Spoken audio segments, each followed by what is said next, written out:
नमस्कार दोस्तों, मैं हूं आपका दोस्त अशोक। अपने YouTube चैनल अशोक का हिंदुस्तानी में बहुत बहुत स्वागत करता हूं।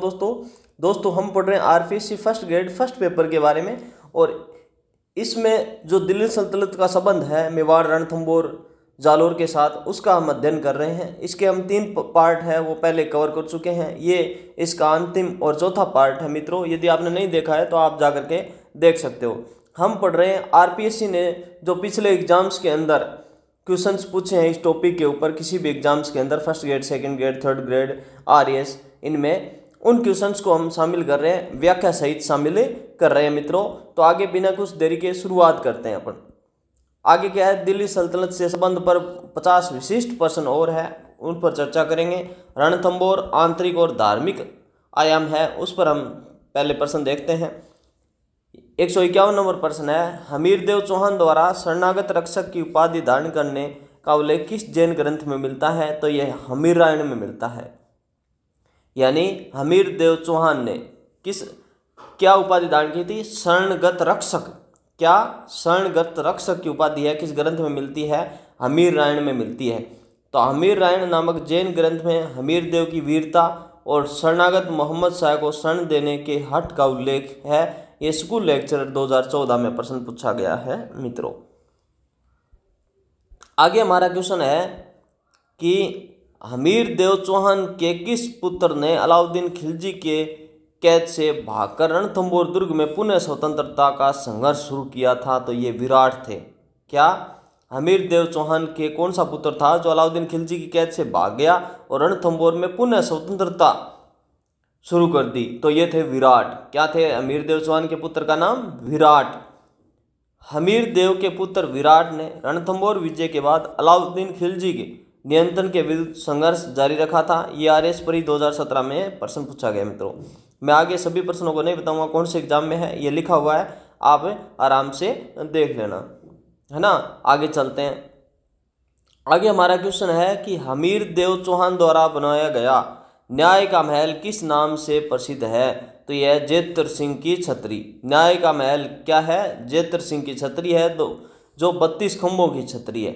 हमीरदेव ने अपने पिता जेतर सिंह के 32 वर्ष के सुशासन की स्मृति में 32 खंभों की छतरी बनवाई थी, जिसे न्याय की छतरी या न्याय का महल कहा जाता है।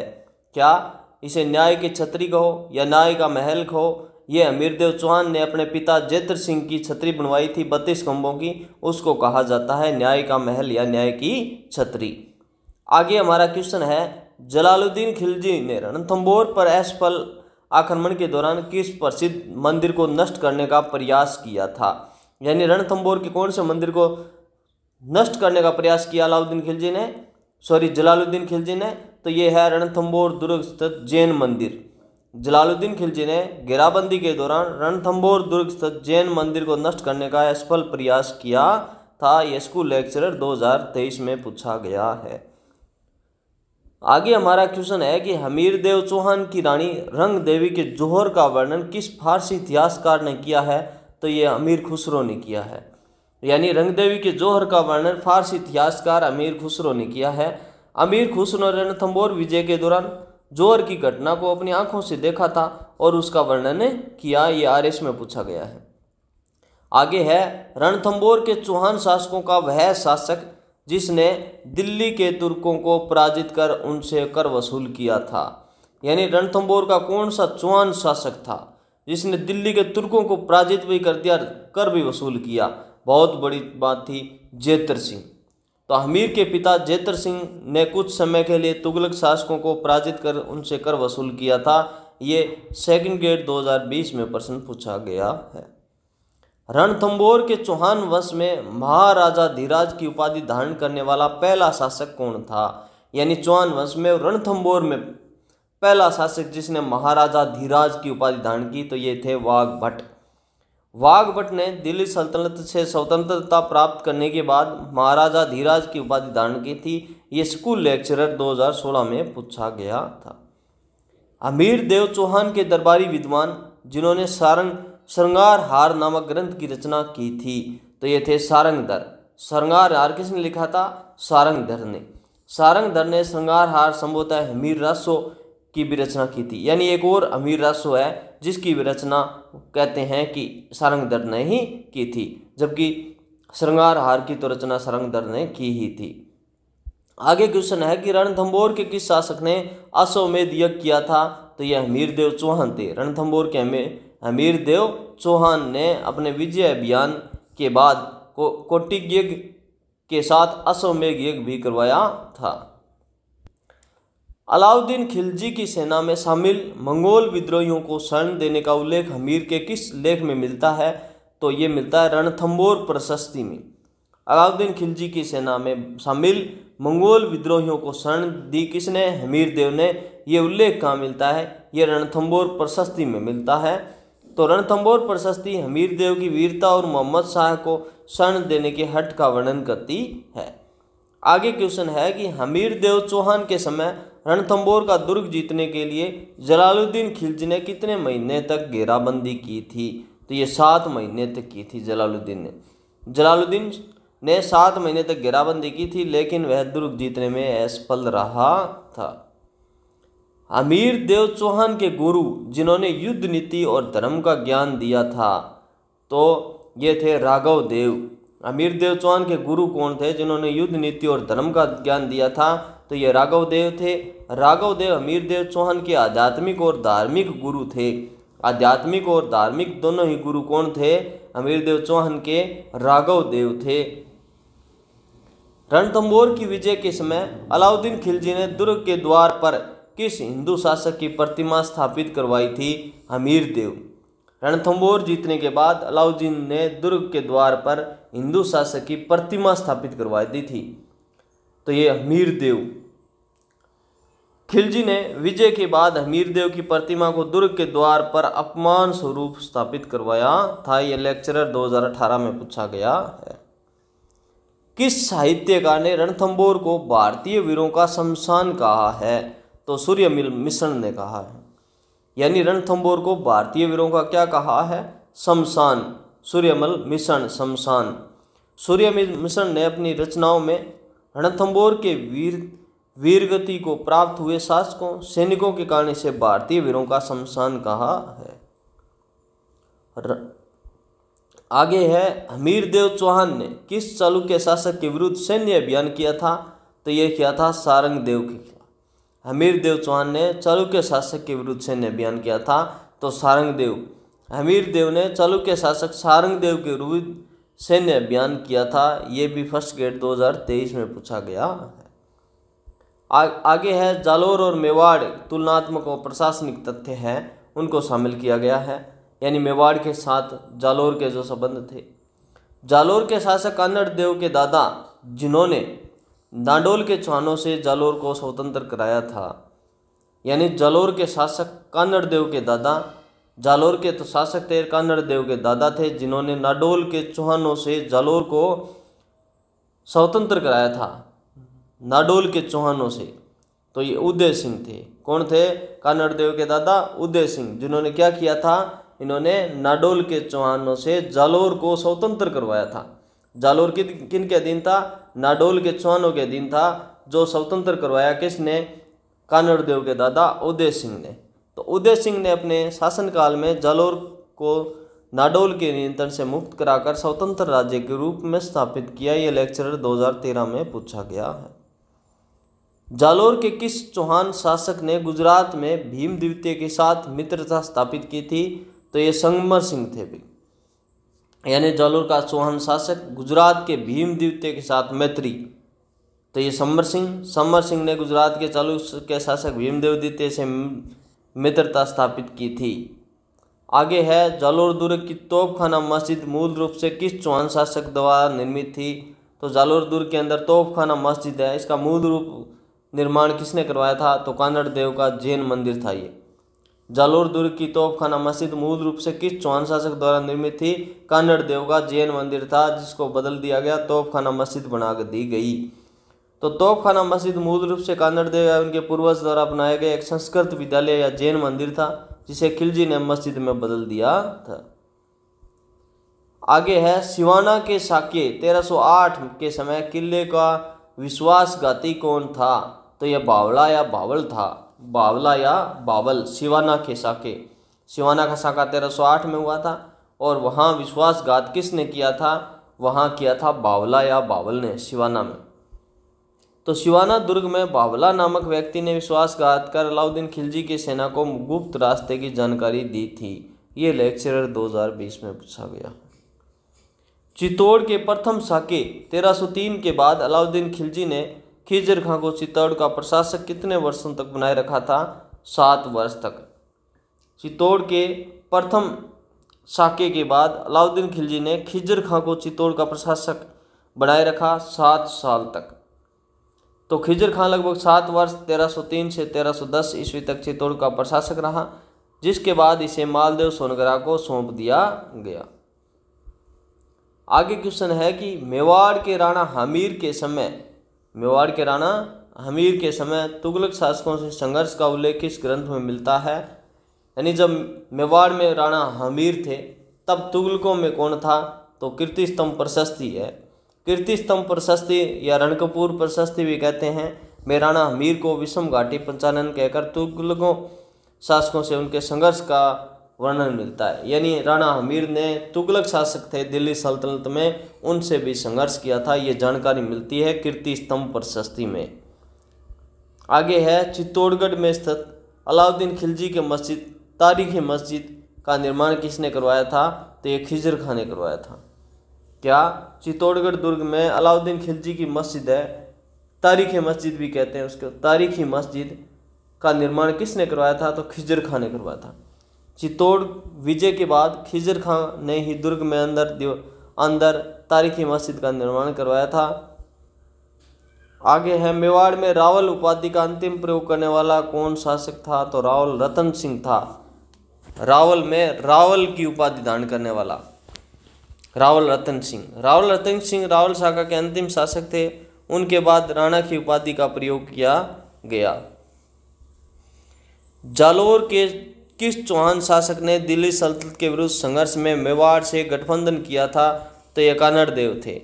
जालोर के चौहान शासक दिल्ली सल्तनत के विरुद्ध संघर्ष में मेवाड़ का गठबंधन किया था, यानी दिल्ली सल्तनत को हराना चाहता था, इसलिए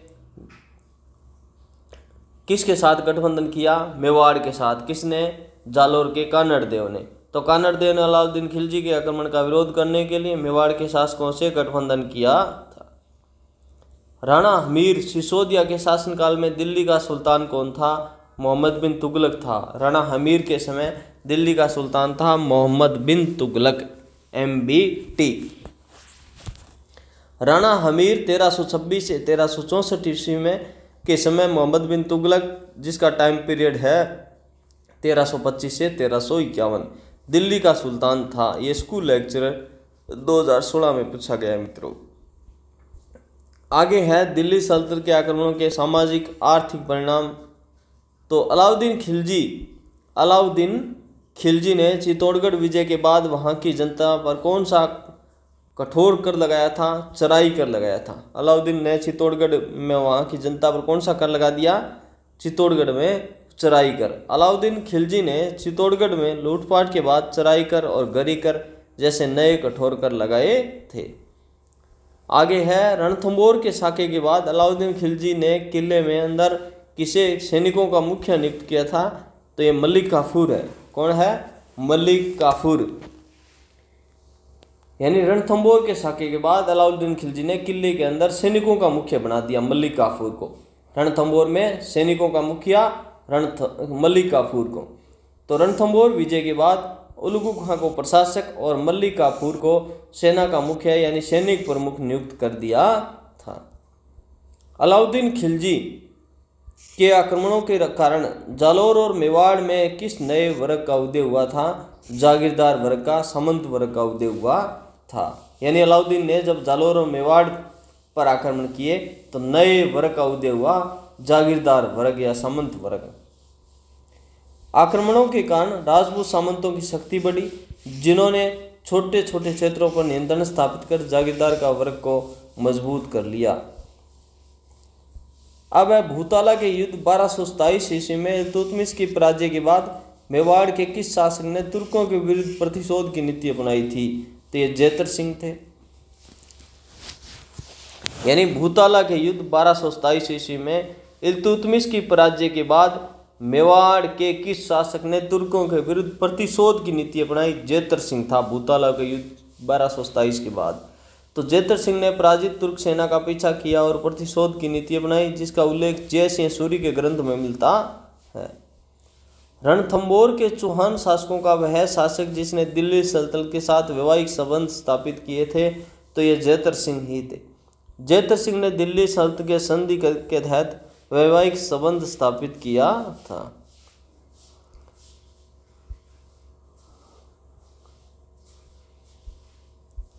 आगे है कि जालोर के शासक कन्नड़देव के किस पुत्र ने मेवाड़ के राणा से सैन्य सहायता प्राप्त की थी? वीरमदेव। वीरमदेव ने अलाउद्दीन खिलजी के विरुद्ध संघर्ष में मेवाड़ के शासकों से यह सैन्य सहायता प्राप्त करने का प्रयास किया था। हमीरदेव चौहान के समय रणथंबोर में आयोजित कौटिल्य पुरोहित कौन था? तो विश्वनाथ था। यानी हमीरदेव द्वारा आयोजित कौटिल्य योग के पुरोहित कौन थे?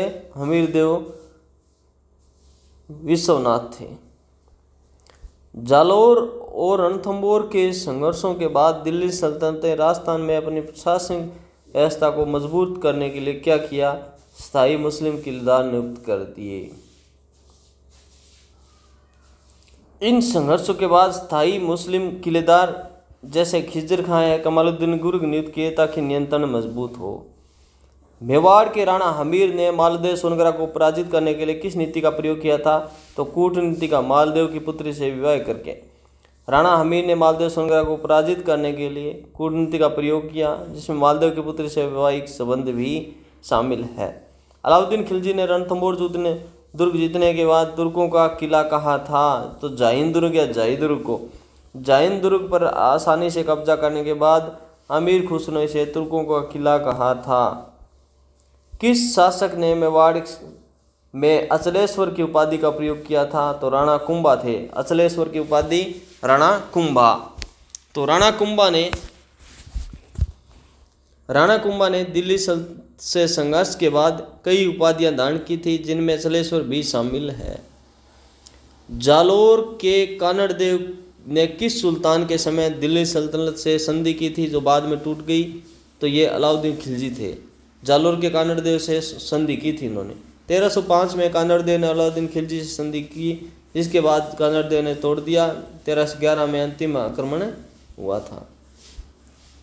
चित्तौड़गढ़ के साके 1303 के बाद अलाउद्दीन खिलजी ने वहां किस मंदिर को नष्ट करने का प्रयास किया था? तो यह था कालका माता मंदिर। खिलजी की सेना ने कालका माता मंदिर मूल रूप से सूर्य मंदिर को नुकसान पहुंचाया था। आगे है राणा हमीर ने मालदेव सोनगरा के पुत्र को पराजित कर चित्तौड़ पर पुनः अधिकार कब किया था? 1326 में। मालदेव सोनगरा के पुत्र को पराजित कर राणा हमीर ने 1326 में मालदेव सोनगरा के पुत्र जैसा जय सिंह को पराजित कर चित्तौड़ पर अधिकार किया था। जालोर में कीर्तिपाल चौहान ने किस शासक को पराजित कर चौहान वंश की स्थापना की थी? तो कीर्तिपाल ने परमारों को पराजित किया था। कीर्तिपाल ने किसको पराजित किया? परमारों को। तो कीर्तिपाल ने वहां स्थानीय परमार शासकों को पराजित कर जालोर में चौहान वंश की नींव रखी। किस चौहान शासक के सिक्कों पर श्री हमीर नाम उत्कीर्ण मिलता है? तो हमीर देव के सिक्कों पर श्री हमीर मिलता है। हमीर देव चौहान ने अपने शासनकाल में श्री हमीर नाम के सिक्के जारी किए थे। जालोर के किस शासक ने दिल्ली सल्तनत से संघर्ष के लिए मारवाड़ के सामंतों को एकजुट किया था? तो ये कानड़देव ही थे। मारवाड़ के सामंतों को इकट्ठा किया था।